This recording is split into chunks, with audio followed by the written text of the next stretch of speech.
mereka disuruh tetap di dalam lubang yang kemudian secara serentak keempat serdadu Jepang tadi menembaki para Romusa tersebut berkali-kali. Terlihat sekali beberapa Romusa tersebut terjungkal menggelepar. Namun di antara Romusa ini ada yang mampu bertahan dan melemparkan sesuatu yang tak lain adalah sebuah granat tangan ke arah orang-orang Jepang tersebut.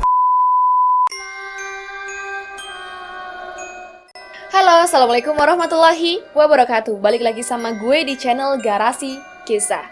Oke, di video kali ini gue bakal ngebahas bukit yang sangat terkenal di Jalan Balikpapan, Samarinda, Kalimantan Timur. Apalagi kalau bukan Bukit Soeharto. Bukit Soeharto merupakan kawasan konservasi hutan. Sejatinya tempat ini digunakan untuk melindungi pohon dan aneka satwa yang ada di sini. Namun, kondisi Bukit Soeharto ini semakin mengenaskan karena banyaknya area yang dibakar, pohon ditebang, hingga banyaknya bangunan semi permanen yang berdiri di atas lahan seluas 61.850 hektar. Bukit Soeharto ditetapkan sebagai sebuah kawasan konservasi pada tahun 1991 silam saat rezim Pak Soeharto masih berkuasa. Pada masa Presiden Bapak Soeharto, hutan ini dijadikan sebagai contoh pengelolaan hutan di Indonesia. Kemudian pada tahun 2004, hutan ini berubah nama menjadi Taman Hutan Raya atau yang biasa disebut juga dengan Tahura. Usai pemerintahan Pak Soeharto akhirnya runtuh pada tahun 1998. Kawasan hutan raya ini akhirnya terbengkalai, tidak terurusi guys. Beberapa kawasan mulai tidak terawat lagi sehingga rusak karena keadaan alam dan manusia. Beberapa bagian hutan bahkan nyaris digunakan oleh Pemkab Kutai Kartanegara untuk digunakan sebagai lokasi tambang batu bara. Untungnya penolakan dari LSM Lingkungan Hidup di Kalimantan Timur menolak dan rencana ini gagal. Jadi setelah pemerintahan Pak Soeharto selesai, hutan ini tidak terurusi dan tidak terawat guys. Banyak pohon ditebang, terjadi kebakaran, banyak juga kayak terjadi pertambangan di sekitar hutan tersebut demi keuntungan oknum-oknum tertentu guys. Sayang banget ya, kita sebagai orang Indonesia harusnya bisa melestarikan hutan yang ada di Indonesia ini, bukannya malah menghancurkan demi keuntungan diri sendiri guys. Ini juga bisa dijadikan pelajaran untuk kita semua sebagai warga negara yang baik ya guys ya, agar kita selalu menjaga lingkungan lestari termasuk Bukit Soeharto ini. Namun di balik indahnya Bukit Soeharto ini menyimpan berbagai misteri. Salah satunya yaitu tempat pembantaian Romusa. Romusa sendiri merupakan panggilan bagi orang-orang Indonesia yang dipekerjakan secara paksa pada masa penjajahan Jepang di Indonesia pada tahun 1942 hingga 1945. Kebanyakan dari Romusa adalah petani dan sejak Oktober 1943 pihak Jepang mewajibkan para petani untuk menjadi Romusa. Jadi menurut beberapa cerita dari penduduk setempat, kawasan ini sangat mencekam menjelang senja. Biasanya penduduk lebih memilih berada di dalam rumah ketimbang keluar dan mencari bahaya. Jadi pada zaman dahulu ini Bukit Soeharto digunakan oleh tentara Jepang sebagai penyiksaan orang-orang Indonesia pada zaman Presiden Soeharto. Nah, di sini gue bakal ceritain salah satu cerita dari warga yang dulu sempat tinggal saat zaman penjajahan di era tahun 1998 lah ya. Dan sampai sekarang dia sudah berusia 75 tahun. Oke, kita langsung masuk aja ke ceritanya. Beliau bernama Pak Solihin, usia 75 tahun dan beliau tinggal di Samboja. Jadi ceritanya ini Pak Solihin baru banget nih guys, baru pulang kerja. Nah ketika di perjalanan itu dia kayak ngerasa kebelet gitu kan, mules perutnya, dia kayak pengen buang hajat. Akhirnya dia melihat sungai guys. Setelah dia melihat sungai, dia buang hajat lah tuh di anak sungai tersebut. Setelah selesai dia membuang hajat, dia melanjutkan perjalanannya lagi untuk pulang ke pondokan yang jaraknya kurang lebih 2 km dari tempat tersebut. Waktu itu hari sudah mulai gelap guys, sekitar pukul 6 sore lah ya, ba'da maghrib gitu. Dia baru pulang melanjutkan perjalanan menuju pondoknya itu. Di antara keremangan yang masih tidak terlalu gelap, dari arah depan terlihat Pak Solihin beberapa orang berjalan menuju arah berlawanan jalan dengannya.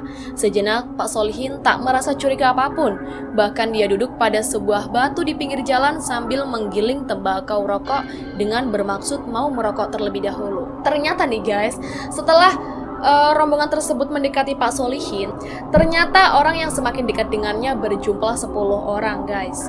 6 diantaranya memikul peti-peti besi dengan baju lusuh, bahkan ada yang compang-camping, sedang 4 orang lainnya berpakaian warna krem koki seragam tentara Jepang, lengkap dengan senjata dan bayonet terhunus berjalan mengiringi ke-6 orang yang membawa peti. Sesampainya di depan Pak Solihin, 2 di antara 4 tentara Jepang tersebut langsung menodorkan pistol guys ke arah Pak Solihin, dan dia pun terkejut. Dan ternyata tentara Jepang tersebut menyuruh Bapak Solihin untuk mengikutinya.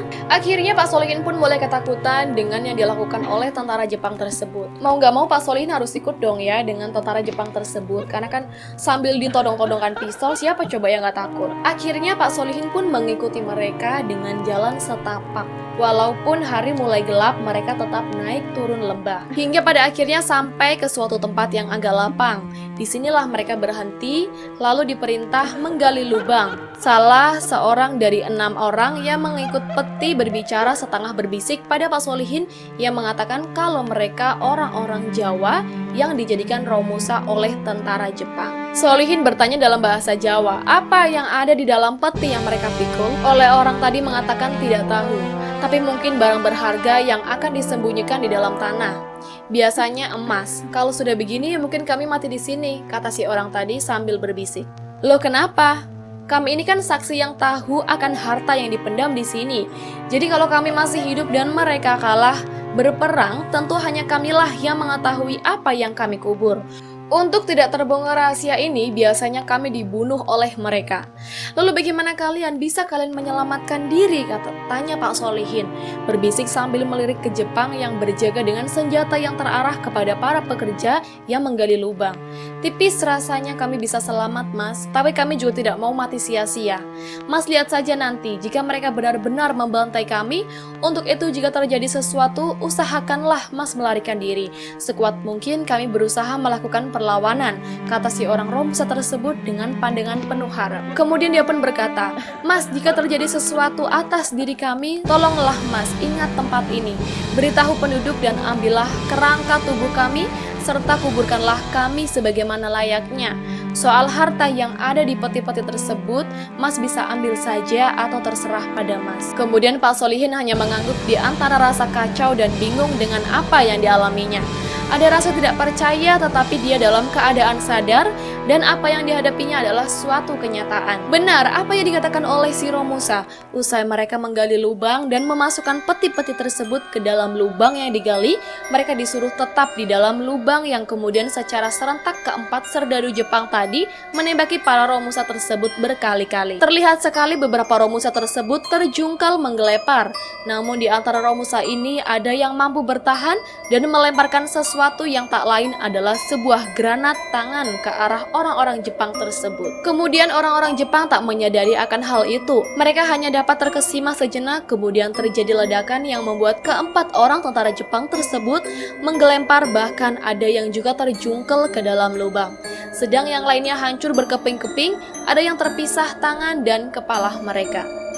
Melihat situasi yang mengerikan tersebut, Pak Solihin sesuai pesan Romusa yang berbicara dengannya, secepat mungkin membuang diri ke arah semak-semak dan berlari sekuat tenaga meninggalkan tempat tersebut.